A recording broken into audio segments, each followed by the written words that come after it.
got into graphic design because I collected comic books. Mad Magazine, Marvel Comics, I collected all that stuff, Monster magazines. And then it was a natural transition into record covers. I remember record covers, the psychedelic record covers, Cal Schenkel's covers for the Mothers of Invention. I really, I saw that and something kind of clicked. And I started trying to draw my own record covers and comic book heroes like all those other geeks out there. And I just kept going. And then I discovered psychedelic posters and I just tried to do those. And this is how I was a kid. American trash culture is where I learned graphic design. TV shows, I watched lots of TV, comic books, just crap. So that's where it came from. What was the first thing that was considered graphic design for you? What was the first project you worked on? And how did you get it? The first paying gig I had, it was in high school.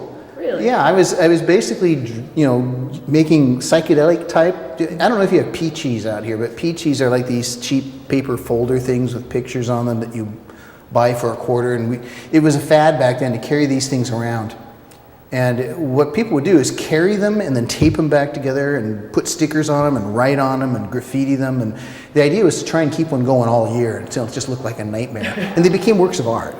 And it was a popular thing to, doodle on them. And I spent a lot of time writing psychedelic interlocking type, or my version of it. And a guy actually hired me, paid me $5 to write his girlfriend's name on his peachy for him. And that led into another guy who was starting a guitar building shop. I mean, he was just a kid who liked to build guitars, teaching himself. And I did a logo for him, which he never used, but he paid me $25. And then here I am. It's so easy. Simple. Yeah. You said logo, which reminds me of something I read online that was, you thought logos could be unnecessary now.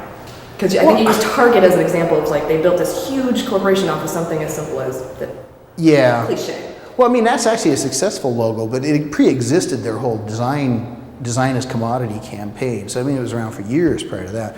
I think logos are kind of overused to the point of ridiculousness. Yeah. I mean, oftentimes when I design a logo now for a company, I might design 20 or 30 ideas, and generally I tell them to use them all. And it works really well because they're cool looking and people notice them. Logos really have lost their meaning if everybody's got their own specialized logo. I know people who have dogs who have their own logos at this point.